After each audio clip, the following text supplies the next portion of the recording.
Vendredi 18 novembre 2016, une soirée est organisée pour mettre en avant et féliciter les bénévoles du service civique qui ont participé aux activités du RACIV. Un invité exceptionnel était d'ailleurs présent, Pierre Bédier, président du conseil départemental des Yvelines, qui est venu également féliciter ces trois bénévoles, ces trois jeunes, engagés dans des actions plus que solidaires. Bonsoir, ça va, vous allez bien? Bonsoir. Bonsoir, ça va? Bonsoir, vous allez bien? Mais laissons la parole à la présidente du RACIV.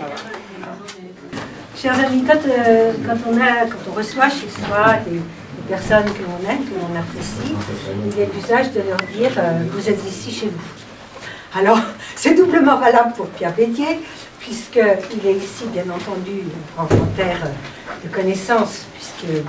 Pierre Bédier est le président du conseil départemental, mais il est aussi président de l'Oppivoix. Et nous sommes dans un local de l'Oppivoix. Ce local... C'est pour me demander une réduction, c'est bon. Je sais, vous m'avez déjà dit non. Je sais. Alors, je ne la demanderai pas, mais je voudrais tout de même, puisque vous êtes plumentais, basé sur, même si vous êtes très sensible au problème de la vallée de la Seine, je voudrais vous présenter en quelques mots et en quelques chiffres le RACIV.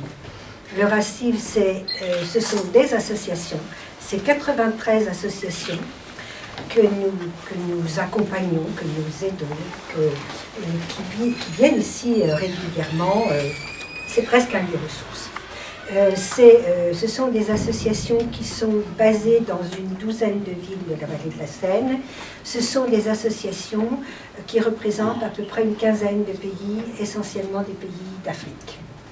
Ce sont des associations qui travaillent, comme disait un de vos collaborateurs, qui est peut-être encore là, je ne sais pas, de façon endogène et exogène. Alors, de façon exogène, c'est la coopération décentralisée. Nous travaillons actuellement sur 10 projets en Afrique, des projets de santé, des projets dans le cadre de la coopération internationale avec l'ICID, puisque l'autre jour, Jean-Marie Tétard était présent ici.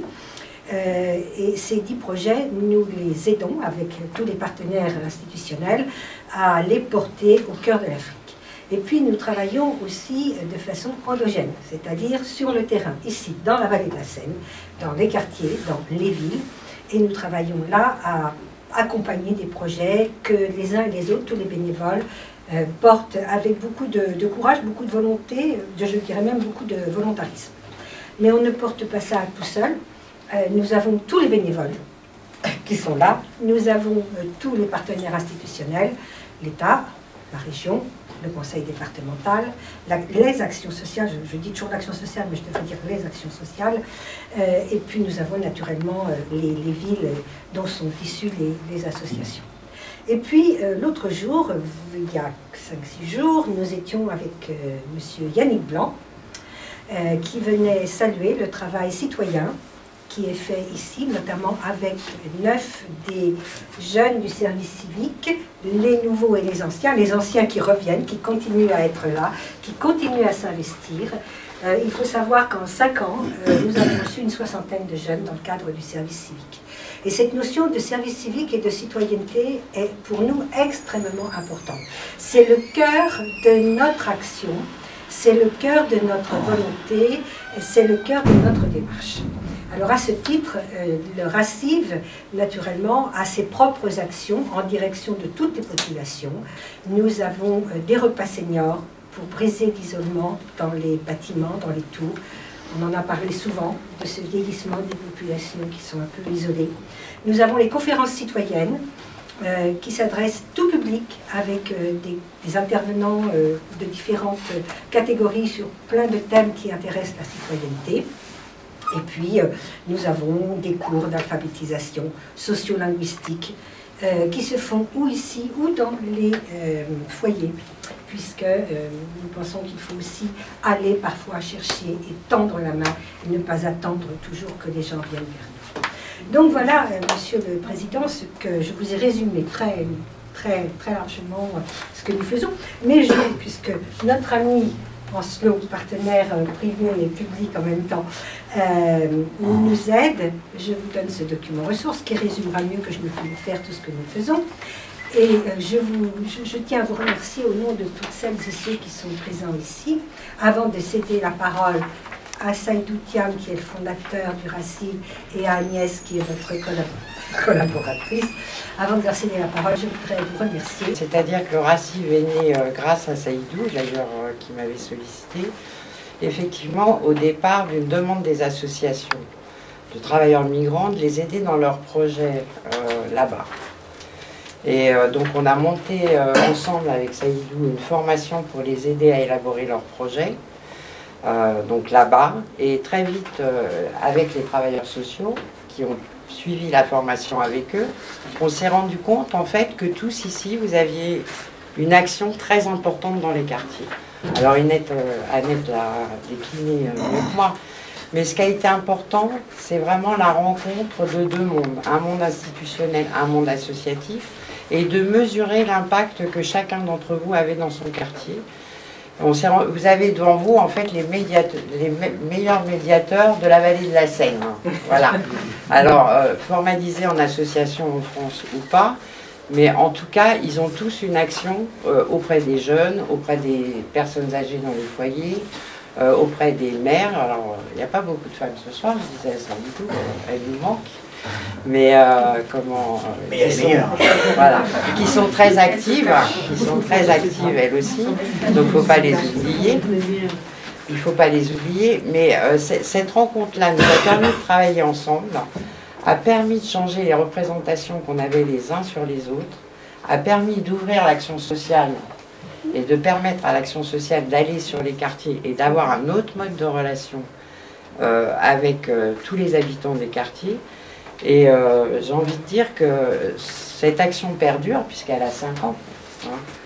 Et on est parti de la solidarité internationale. On arrive maintenant à monter des actions en France d'alphabétisation, de médiation, des conférences citoyennes.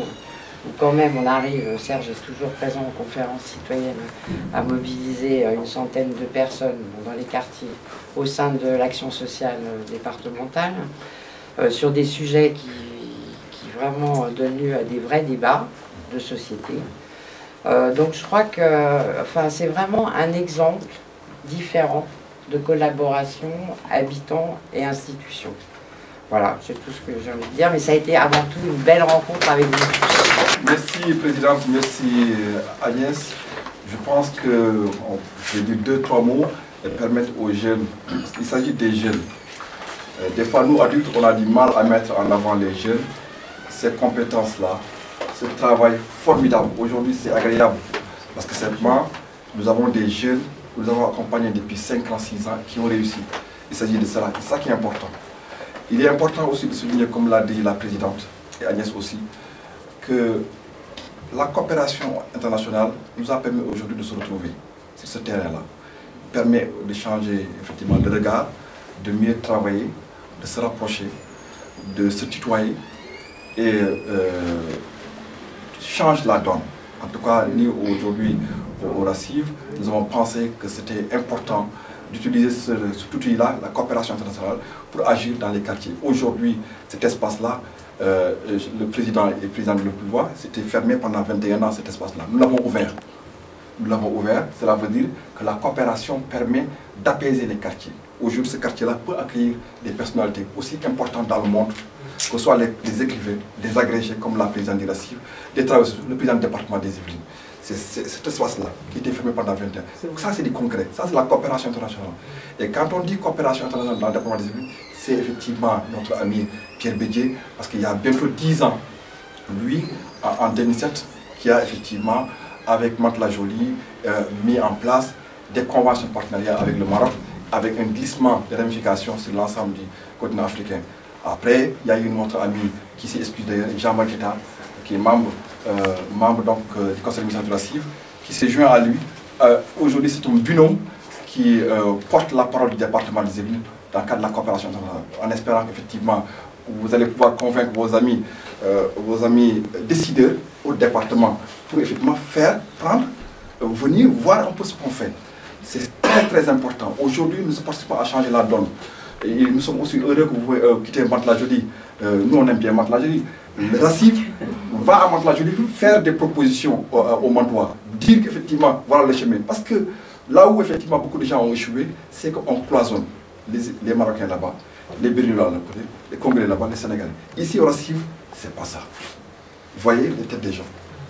Ici, c'est la République. Ici, c'est Jaurès, c'est Montesquieu, c'est Senghor. Ici, c'est chez Mansour Baro, votre ami à Hambourg. Ici, c'est Sémé, c'est Canel. Mais ici aussi, nous sommes à Anéo, au Togo. Ici, c'est le Togo. Ici, c'est le Bénin.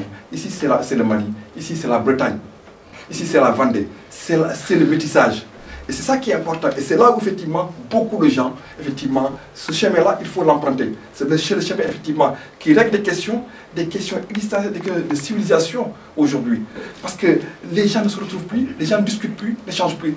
Et cet espace-là, c'est la coopération qui nous permet de se rapprocher. Agnès l'a dit, parce qu'elle est comme moi, membre fondateur de RACIF. Effectivement, aujourd'hui, nous avons changer le logiciel, la pratique du travail social aussi au Miro. Ce que nous voulons aujourd'hui, c'est qu'il y ait effectivement cet exemple-là, c'est l'ensemble du département des Yvelines. Nous avons la chance, nous avons un partenaire privilégié, stratégique, financier, mais aussi qui est à l'écoute.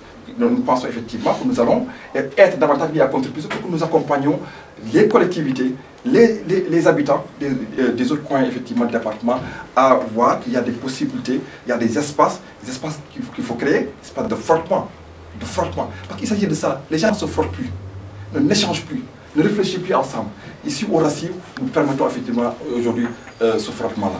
Qu'est-ce que nous avons fait?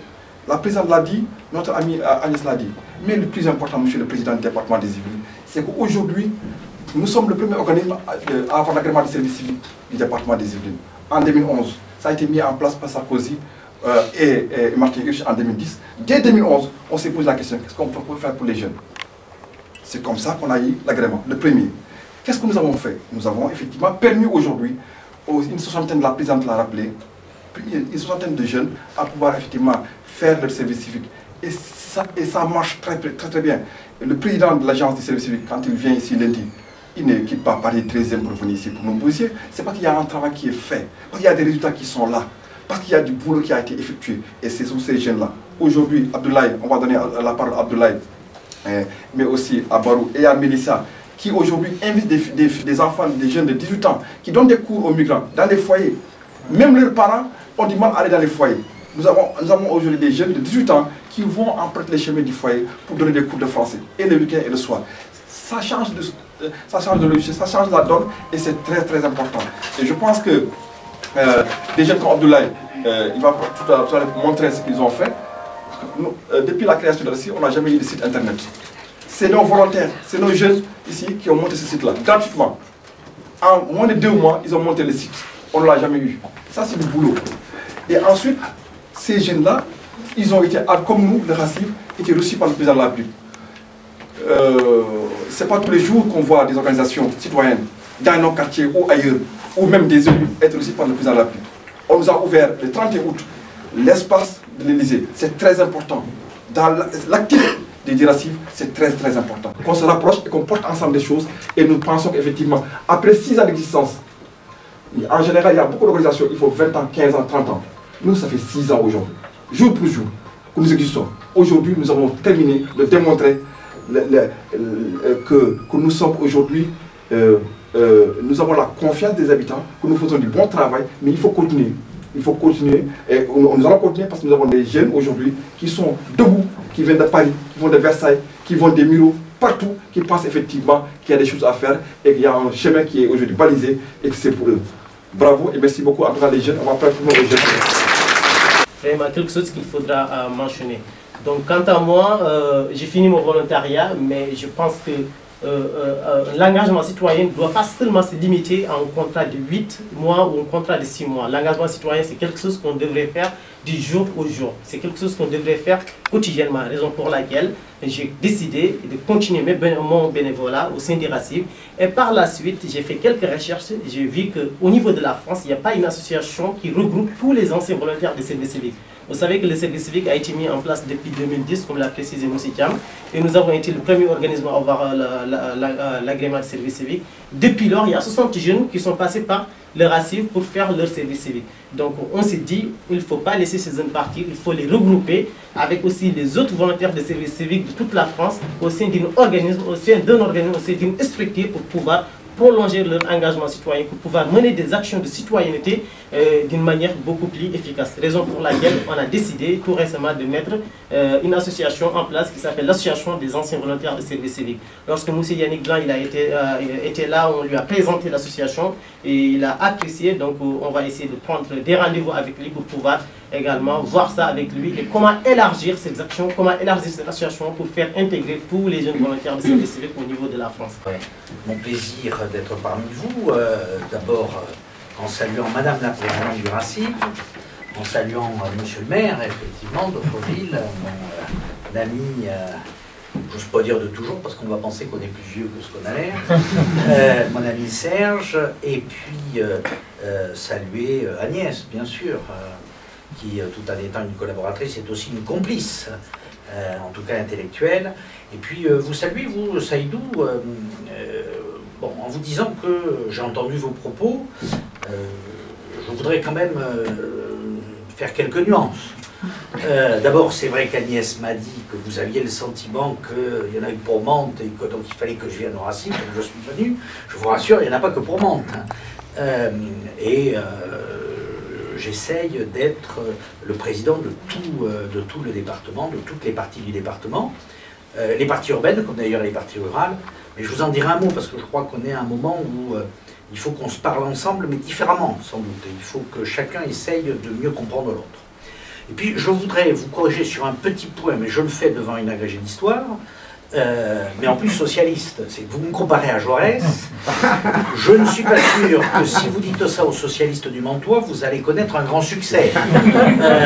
Et en ce qui me concerne, cher Saïdou, si vous devez prendre comme exemple un homme de gauche, n'étant pas de la gauche socialiste, mais sentant quand même quelque appétence avec les idéaux de générosité et de fraternité, j'aurais plutôt choisi Clémenceau.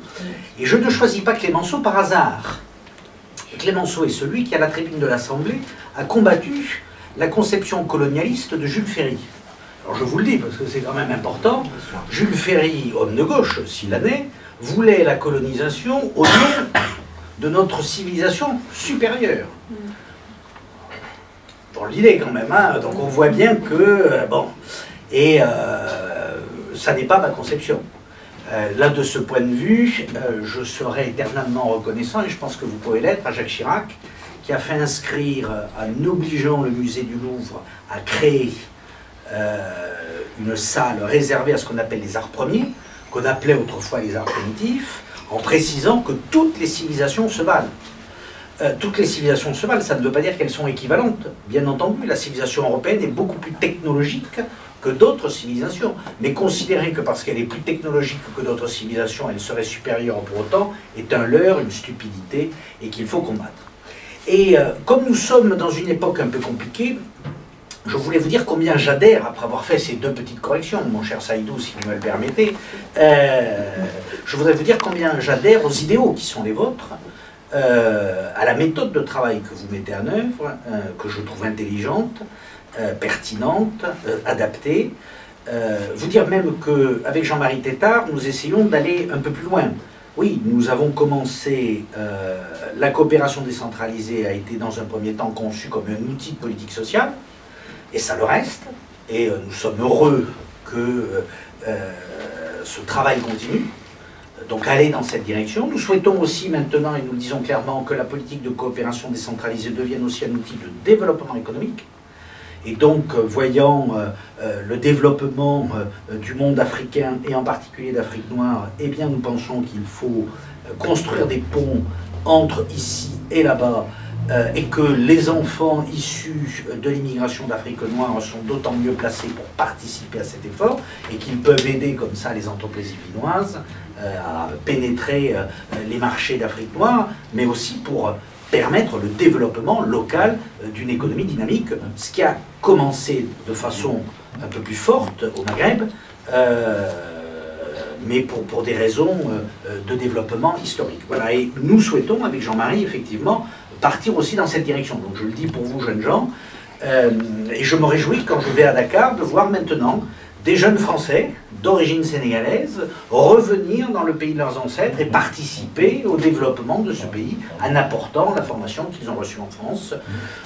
Nos méthodes, qui sont ce qu'elles sont, plus efficaces pour certains sujets, moins efficaces pour d'autres, mais qui permettent d'aider au développement. Parce que la grande question qui est en train de se poser, est-ce que tout ça va mal finir ou pas? C'est ça la grande question. L'inquiétude sourde aujourd'hui, et qu'il faut que vous compreniez. Et donc je vais essayer de vous l'expliquer avec mes mots. Il y a un monde qui est né il y a 5 siècles qui est en train de disparaître. Mais quand un monde disparaît, il ne disparaît pas comme ça. Il y a des secousses. Le monde qui est en train de mourir, c'est le monde de l'impérialisme européen, occidental. Bon. Il a commencé avec la découverte des Amériques, en 1492, Madame Lagrégé. Et en 1492, c'est par hasard, c'est aussi la fin du royaume de Grenade, c'est-à-dire de la présence de l'islam dans le sud de l'Espagne. Donc vous avez un monde homogène qui va partir à la conquête du monde, et qui va le conquérir. Et ça va durer 5 siècles. Cette supériorité, cette suprématie, elle est en train de disparaître. D'abord parce qu'il y a eu un formidable essor en 30 ans du monde asiatique. La Chine, qui était une puissance naine, est maintenant la 2e puissance mondiale. Et puis on est en train de voir ce formidable élan du continent africain, qui n'est pas qu'un élan démographique, mais qui est aussi un élan économique, avec des taux de croissance qui nous font rêver, 6%, 7%, 8%, 15% pour certains pays, c'est absolument extraordinaire. Et donc on voit bien que le monde change, toutes ces plaques tectoniques sont en train de vaciller. Et il faut que vous compreniez, vous, la peur de l'homme blanc, qui se dit « Ah ben merde, j'étais le chef, il suffisait d'être blanc, et c'était moi le chef. » Ben non, c'est ce qui vous explique que le vote anglais, c'est ce qui vous explique que le vote américain. Et si, nous qui sommes des gens de bonne volonté, on dit « Oh ben oui, c'est pas bien, ces blancs qui pensent comme ça, c'est des tarés, on dit même des petits blancs », ça finira mal. Je vous le dis, ça finira très mal parce que ça finira dans la violence. Et donc de la même façon qu'il faut, et c'est le travail que nous essayons de faire depuis maintenant 10 ans dans le département des Yvelines, à travers la coopération décentralisée, je crois que nous avons réussi à faire pénétrer cette idée dans l'institution. C'est encore une idée fragile, il suffit de voir les attaques que je subis chaque fois qu'on parle de coopération décentralisée. Il faut donc que cette coopération décentralisée, qui nous a permis de nous associer, de faire rentrer les migrants dans cette dynamique sociale, dans cette dynamique politique, avec un grand P tel que vous l'avez créé ici avec le Racine au Muro, c'est remarquable. Mais il faut aussi que maintenant, vous alliez rassurer aussi de l'autre côté. Voilà. D'où l'importance de ce travail citoyen. Et je veux féliciter en particulier ces 2 jeunes, et cette jeune fille, enfin ces 3 jeunes. J'aurais dû commencer par la fille, parce que c'est par l'exemple que vous donnez, et je le dis pour tous les autres, c'est par l'exemple que vous donnez que vous arriverez à envoyer une image qui apaisera cette société qui a peur, qui a profondément peur. Voilà. Et la peur, ça conduit aux pires bêtises. Voilà. C'est aussi simple que ça. Donc, je veux vraiment vous dire mon plaisir d'être ici, je veux vraiment vous dire le plaisir que j'ai entendu, mis à part donc cette correction jaurétienne, mon cher Saïdou, le plaisir à entendre les propos que vous avez tenus parce que je les partage, sur cette nécessité citoyenne, cette nécessité du melting pot, de ce grand melting pot, qu'il faut élargir. Toujours est-il que je crois que vous êtes effectivement l'exemple de ce qu'il faut faire. Je veux vous en féliciter, mais vous dire que je suis heureux d'être là parce que ce dont on est en train de parler ce soir à 11h25, à 19h25 au Muro, c'est pas juste boire un coup et parler d'une association et des trucs sympas qu'on fait. C'est de l'avenir du monde dont on est en train de parler. Et nous sommes une partie de l'avenir du monde. Et je voudrais finir par, tiens, je vais aller chercher par une citation de Solzhenitsyn, qui est pour moi la plus belle des citations qu'on puisse imaginer, parce que elle dit, à mon avis, toute la difficulté qui est la nôtre. Et pourquoi c'est cette mobilisation de chacun d'entre nous qui peut permettre, parce que je préfère la lire dans le texte tellement elle est belle, qui peut permettre de faire qu'au moment où ce monde hésite, où ce monde balbutie, où ce monde peut mal finir, eh bien, c'est de chacun d'entre nous que le sort du monde dépend. Et cette phrase de Solzhenitsyn, que j'ai ici, va illustrer mon propos. Ah, si les choses étaient si simples, s'il y avait quelque part des hommes à l'âme noire, se livrant perfidement à de noires actions, et s'il s'agissait seulement de les distinguer des autres et de les supprimer. Mais la ligne de partage entre le bien et le mal passe dans le cœur de chaque homme. Et qui ira détruire un morceau de son propre cœur? Tout est dit, mes chers amis. C'est en nous qu'est la solution du monde. C'est chacun de nous, individuellement, qui porte cette solution et qui doit la porter collectivement. Et peu importe la couleur de la peau, la religion, c'est le fait que nous soyons chacun une parcelle de cette humanité. Et nous en sommes ici, je crois, un bel exemple. En tout cas, je veux vous redire tout mon bonheur, toute ma satisfaction et tout mon plaisir d'être là et renouveler mes remerciements à l'équipe du RACIV et à ces jeunes particulièrement exemplaires.